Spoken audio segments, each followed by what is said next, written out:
अस्सलाम वालेकुम to everyone. बेटे बेटे आज जो हमारा टॉपिक है सेकेंड ईयर मैथ्स का चैप्टर नंबर 6 है और इसमें जो टॉपिक हम कवर कर रहे हैं आज वो है सर्कल। अब सर्कल के अंदर जो चीज़ें हमारे पास जो इसमें इसकी डेफिनेशन को देखेंगे, इसकी प्रॉपर्टीज़ को देखेंगे और इसके अलावा हम ये देखेंगे कि सेकेंड ईयर के अंदर इस चैप्टर का कितनी अहमियत है, मतलब ये सर्कल का जो टॉपिक है वो कितने एक्सरसाइजेस को कवर कर रहा है। और इसके अलावा हम लोग ये देखेंगे कि इसकी वेटेज कितनी है सर्कल के, मतलब इस टॉपिक के कितनी एक्सरसाइज कवर करके उसके मार्क्स कितने हम लोग गेन कर सकते हैं। तो सबसे पहले हम इस चीज़ को देख लेते हैं। बेटे सर्कल का जो टॉपिक है इसको करने के बाद आप 3 एक्सरसाइजेज इजीली कवर कर सकते हो। एक्सरसाइज 6.1, 6.2 और 6.3। आप ये 3 एक्सरसाइजेज इजीली कवर अप कर सकते हो, ठीक है।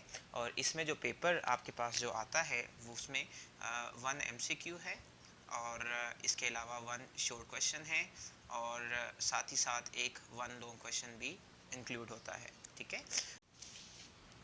जी बेटे, अभी हम लोग सर्कल की डेफिनेशन डिस्कस करेंगे। सर्कल की डेफिनेशन क्या है? The set of all the points in a plane which are equidistant from fix point is called circle, ठीक है।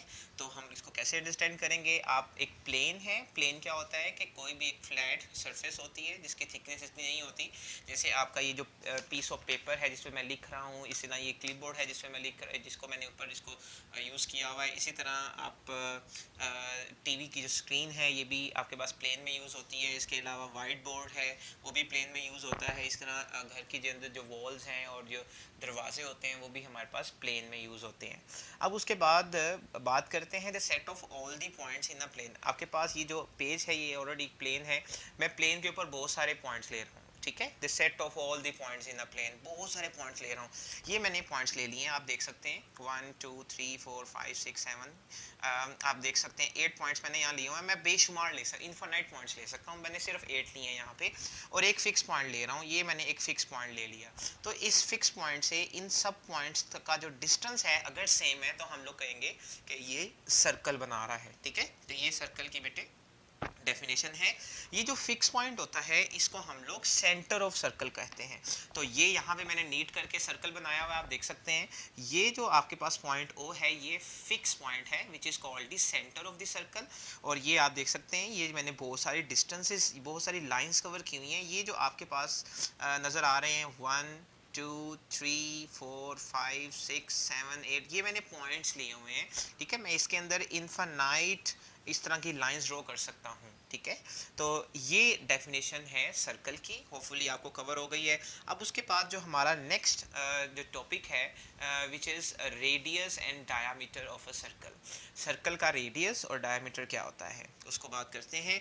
सबसे पहले डेफिनेशन देखते हैं। The line segment joining the centre of a circle to any point on the circle is called radial segment. The length of radial segment is called radius of circle and it is denoted by r. इस पूरी जो मैंने आपके सामने इसको read किया, इसको पूरा हम लोग अंडरस्टैंड करते हैं कि ये है क्या। एक लाइन सेगमेंट है जिसमें हम क्या करते हैं कि सर्कल के सेंटर को मिला देते हैं सर्कल के किसी भी एंड पॉइंट तक। तो कहता है इसको हम लोग बोलेंगे रेडियल सेगमेंट, ठीक है। मतलब इसको हम लोग यहाँ से यहाँ तक इसको हम लोग बोलेंगे this is called the radial segment. और इसकी जो लेंथ होती है इसको हम लोग रेडियल सेगमेंट की जो लेंथ होगी उसको हम लोग नाम देंगे radius of circle and it is denoted by r, ठीक है। इसको हम लोग आर से डिनोट करेंगे, स्मॉल आर से। तो ये आपके पास स्मॉल आर से हम लोग डिनोट करेंगे। मतलब रेडियस क्या होता है, बस इजी वर्डिंग में, कि सर्कल के सेंटर से लेके एंड तक का जो डिस्टेंस होता है उसको हम लोग रेडियस बोलते हैं।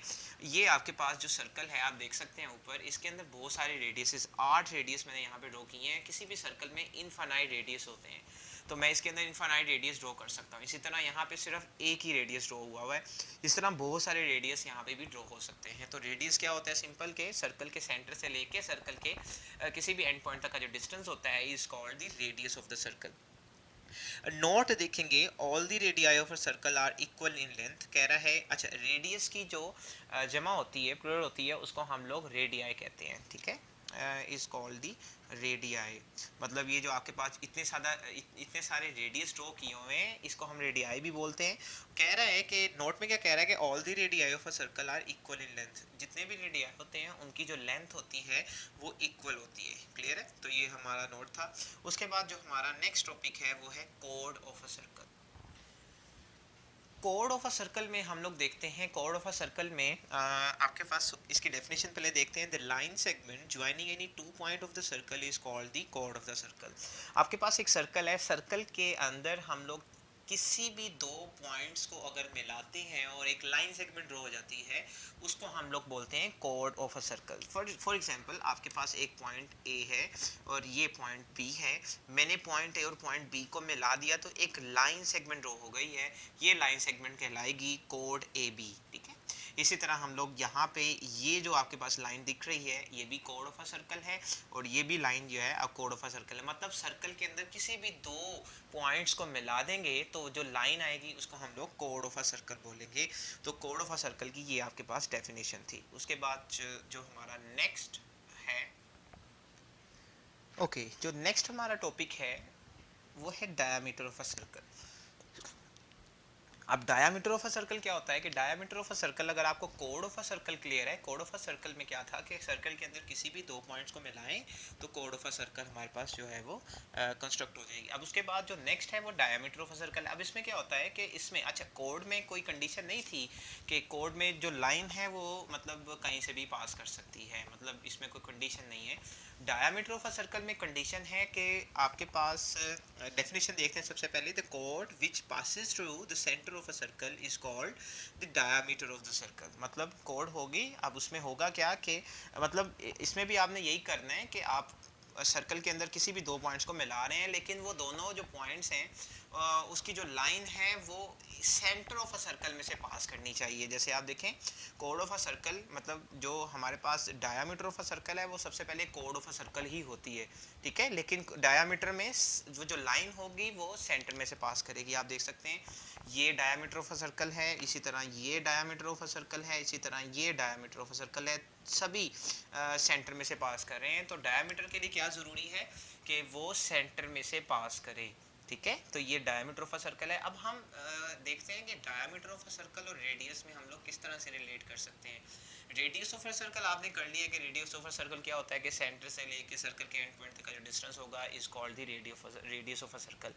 अगर आप सर्कल के रेडियस को आप एक्सटेंड कर दें, रेडियस सर्कल के अब जी अभी आप देखें तो ये देखें ये एक रेडियस है, यहाँ से यहाँ तक ये एक रेडियस है, तो मैंने इसी को एक्सटेंड कर दिया इस लाइन को, तो this is called the diameter of a circle. ठीक है?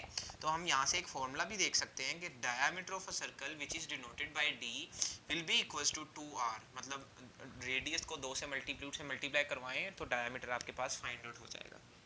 ठीक है? तो ये कुछ प्रॉपर्टीज थी सर्कल की। इसी तरह एक लास्ट थिंग हमारे पास है circumference of a circle. Circle की जो बाउंड्री होती है उसको हम लोग सरकमफेरेंस ऑफ अ सर्कल का नाम देते हैं। ये आप देख सकते हैं, ये जो बाउंड्री है इसको हम लोग सरकमफेरेंस ऑफ अ सर्कल का नाम देते हैं। ठीक है? अब हमारा जो मेन टॉपिक है वो है इक्वेशन ऑफ अ सर्कल। इस इक्वेशन ऑफ अ सर्कल की हेल्प से हम लोग जो है वो क्वेश्चन सॉल्व करेंगे। बहुत इंपॉर्टेंट टॉपिक है बेटे, इसको अच्छे से समझना है। पहले देखेंगे कि ये जो इक्वेशन ऑफ अ सर्कल है ये प्रूव कैसे होगी, मतलब ये आएगी कहाँ से। तो सबसे पहले इस सबको देखेंगे और आपने याद किसको करना है मैं उसको भी बताऊँगा। सबसे पहले आप देखेंगे इफ़ फर्ज कर लें कि आपके पास एक सर्कल है। सर्कल के अंदर प्रॉपर्टीज़ हमने पढ़ ली हैं। सर्कल का सेंटर भी होता है, सर्कल का रेडियस भी होता है। ठीक है? तो हम लोग फर्ज कर लेते हैं कि सर्कल का जो सेंटर है वो C है और इसके जो कोऑर्डिनेट्स वो H और K हैं, X H है, Y K है। इस the centre of the circle आप देख सकते हैं, ये मैंने सर्कल ड्रॉ किया हुआ है। इसका सेंटर हमने कंसीडर कर लिया H K और इसका रेडियस कंसीडर कर लिया और फर्ज कर लिया कि जो P है ये सर्कल का कोई भी एक पॉइंट, सर्कल के ऊपर कोई भी एक पॉइंट है जिसको हम लोग ने P का नाम दे दिया, उसके कोऑर्डिनेट हैं X और Y। Be any point on a circle then by using the distance formula. हम लोग डिस्टेंस फार्मूला यूज़ करते हैं। डिस्टेंस फार्मूला होपफुली सबने किया हुआ है, आपने 9th क्लास में भी किया था इसको चैप्टर नंबर 9 में, और इसके अलावा आपने इसको फर्स्ट ईयर में तो ना होने के बराबर था, चैप्टर नंबर 10 के बिल्कुल स्टार्ट में था। अभी आपने सेकंड ईयर में इसको डिटेल से किया है चैप्टर नंबर 4 में, ठीक है। तो डिस्टेंस फार्मूला होपफुली आप चैप्टर 4 कर रहे हैं, तो आपको ये डिस्टेंस फार्मूला अभी आसान लगेगा। डिस्टेंस फार्मूला क्या होता है कि यहाँ से आप देख सकते हैं इसको डिनोट कैसे करना है। ये सी से लेके पी तक, यहाँ तक मैं डिस्टेंस फार्मूला लगा रहा हूँ, सी से पी तक। तो मैं डिनोट कैसे करूँगा, सी पी, और ये ऊपर लाइन आ जाएगी, और ये जो साइड पे लाइंस नज़र आ रही हैं ये डिस्टेंस को शो कर रही हैं। इसके अलावा हम लोग यूज़ करेंगे फार्मूला। वो क्या होता है, फार्मूला आपके पास जो होता है वो है x2 माइनस x1 का whole square plus y2 minus y1 का होल स्क्वायर। ये फार्मूला है जिसकी हेल्प से हम लोग इसको यूज़ करेंगे। अब ये आप देख सकते हैं x2 माइनस x1, आप इन दोनों में से जिसको मर्जी x1 y1 x2 y2 consider करके यहाँ पे पुट कर दें। तो मैं यहाँ पे जो है वो जो x2 है मैं इसको ले रहा हूँ और इसको x1 ले रहा हूँ।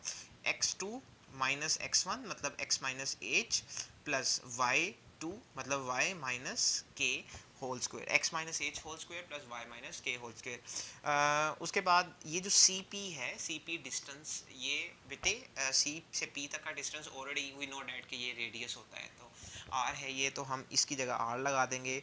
हमें स्क्वायर रूट ख़त्म करना है, उसको रिमूव करने के लिए हमें हमेशा स्क्वायर लेना पड़ता है, तो taking square on both sides, so r square will be, अब ये स्क्वायर रूट कैंसिल हो गया स्क्वायर लेने से, तो ये x minus h whole square plus y minus k whole square, ये आपके पास जो है वो इक्वेशन आ गई। इसको एक्सपेंड करके लिख रहा हूँ, x minus h whole square plus y minus k whole square will be equals to r square. मैंने यहाँ पे क्या किया कि राइट साइड को यहाँ लिख दिया, लेफ्ट को इधर लिख दिया, यहाँ पे फ़र्क नहीं पड़ता। इस इक्वेशन को कहेंगे क्या, ये मोस्ट इंपॉर्टेंट है, आपने इसको याद कैसे रखना है। इसको x minus h whole square plus y minus k whole square will be equals to r square is an equation of the circle. ये सर्कल की इक्वेशन है और इसको हम लोग standard form of equation of a circle, मतलब ये circle की स्टैंडर्ड फॉर्म भी कहलाती है, ये सर्कल की स्टैंडर्ड फॉर्म भी कहलाती है। इस वर्ड को अच्छे से याद रखना है क्योंकि ये एमसीक्यूज में भी आता है और इसके अलावा आपके क्वेश्चंस में भी यूज़ होगा। मैं जब क्वेश्चंस में यूज़ करूँगा तो मैं बोलूँगा स्टैंडर्ड फॉर्म, क्योंकि इक्वेशन की सर्कल यही नहीं है, आगे भी हम लोग नेक्स्ट जो इक्वेशन पढ़ेंगे वो भी सर्कल की इक्वेशन ही होगी, लेकिन वो जनरल फॉर्म होगी, तो ये स्टैंडर्ड फॉर्म है। तो आपने फॉर्म्स को याद रखना है, तो this is called the standard form of equation of the circle, ठीक है। तो ये हमारा जो है वो टॉपिक था स्टैंडर्ड फॉर्म ऑफ मतलब इक्वेशन ऑफ अ सर्कल का। अब बात कर लेते हैं कि general form of an equation of a circle क्या होता है। आपके सामने जो इक्वेशन मैंने लिखी है x square plus y square plus 2gx plus 2fy plus c equals to 0, ये आपके पास सर्कल की जो इक्वेशन है वो जनरल फॉर्म कहलाती है। ये बहुत इंपॉर्टेंट है बेटे, इसका काफ़ी यूज़ भी होगा आपके तीनों एक्सरसाइजेज में, where g f and c are constant, बल्कि जबकि जी जहाँ पे जो g है f और c ये कॉन्स्टेंट को शो कर रहे हैं, ठीक है। उसके बाद ये फार्मूलाज हैं जिसको हमें करना है। इसका ये जो इक्वेशन है इसका जो सेंटर होता है वो होता है minus g comma minus F, ठीक है। सेंटर आपको पता है कि एक पॉइंट की फॉर्म में होगा, तो पॉइंट की फॉर्म में इसलिए हम लोगों ने bracket minus g comma minus F, ठीक है। तो मतलब आपने इसका सेंटर लिखना है, तो आप कोई भी आपके पास जो इक्वेशन होगी जनरल फॉर्म के साथ कंपेयर करोगे, वहाँ से जी और एफ की वैल्यू निकालोगे और ये फॉर्मूला यूज़ करोगे, तो आपको याद रखना है ये चीज़ें, ठीक है। तो ये दोनों चीज़ें बहुत इंपॉर्टेंट है, इसको याद रखना है, याद करना पड़ेगा। Centre of circle will be minus g comma minus f and radius of a circle will be square root g square plus f square minus c. ये दोनों चीज़ें याद रखनी है। ये क्या है, सेंटर ऑफ अ सर्कल है general form and equation of circle का, और इसी तरह ये रेडियस है इस general form of an equation of a circle का, ठीक है। तो ये काफ़ी इंपॉर्टेंट चीज़ें हैं बेटे, इनको याद रखना है आप लोगों ने। अब बात कर लेते हैं कि general form of an equation of a circle use कहाँ हम करेंगे और इसको कैसे हम लोगों ने यूटिलाइज़ करना है। सबसे पहले एक चीज़ याद रखिएगा, ये जो एक्स स्क्वायर वाई स्क्वायर आपके पास जो coefficient of x square y square हैं, ये हमेशा 1 होने चाहिए, मतलब एक्स स्क्वायर और वाई स्क्वायर के साथ हमेशा 1 होना चाहिए। अगर यहाँ पे कोई नंबर आ रहा है, जस्ट फॉर एग्जांपल यहाँ पे 4 आ रहा है, यहाँ भी 4 आ रहा है, तो आपको पहले उस 4 को रिमूव करना है, ठीक है। यहाँ पे ऑलरेडी 1 है तो हम इसको आगे यूटिलाइज करेंगे। तो अभी यहाँ पे अगर 1 नहीं है तो 1 बनाना है डिवाइड करके, ठीक है। तो 1 डिवाइड करने के बाद हम इसको 1 बनाएंगे, उसके बाद फिर देन हम लोग फाइंड आउट करेंगे जी एफ और सी। ये बहुत इंपॉर्टेंट चीज़ है, इसे याद रखना है। और अब बात करते हैं कि ये यूज़ कब और कहाँ होगी। ये बेटे हम यूज़ करेंगे जब हमें सर्कल का सेंटर फाइंड करना होगा या रेडियस फाइंड करना होगा और हमें कोई भी एक सर्कल की इक्वेशन दी होगी, तब हम इसको मोस्ट प्रोबेबली हम यूज़ किया करेंगे। और इसके अलावा हमने बात की स्टैंडर्ड फॉर्म की, जो लास्ट हमने बात की थी standard form of an equation of circle की। अब बात करते हैं कि ये कहाँ यूज़ होगा। ये आप देख सकते हैं कि ये standard form of equation of a circle है। इसको हम तब यूज़ करेंगे जब हमारे पास जो है वो रेडियस और आपके पास सेंटर, सर्कल का रेडियस और सर्कल का सेंटर जब दिया होगा, तब हम इसको फाइंड आउट करेंगे। तो अब हम दोनों में डिफरेंस देख लेते हैं। अब इसको हम लोग तब फाइंड यूज़ करेंगे जब हमारे पास सेंटर दिया होगा, ठीक है, एच और के, और रेडियस दिया होगा। तो हमें कहेगा सर्कल की इक्वेशन फाइंड करो, तब हम इसको यूज़ किया करेंगे। इसी तरह जनरल फॉर्म कब यूज़ होगा, जब हमें सर्कल की इक्वेशन दे देगा और अब हमें कहेगा सेंटर और रेडियस फाइंड करो, ठीक है। तो दोनों में ये डिफरेंस है, ठीक है बेटे। ये तो हमारा आज का था सर्कल का टॉपिक, जिसमें हमने डेफिनेशन और इसके अलावा प्रॉपर्टीज सर्कल की बात की और इक्वेशन ऑफ सर्कल की बात की। तो ये सारा हमारा सर्कल का टॉपिक हो गया। इंशाल्लाह जो हमारी नेक्स्ट वीडियो होगी उसमें हम लोग बात करेंगे 6.1, 6.2, 6.3 एक्सरसाइज में जो क्वेश्चंस होंगे according to the smart syllabus, हम उसको सॉल्व करेंगे और इन फॉर्मूलाज को यूज़ करके हम लोग उसको फाइंड आउट करेंगे जो भी हमें क्वेश्चंस की रिक्वायरमेंट होगी, ठीक है। तो आज के लिए इतना ही है बेटे।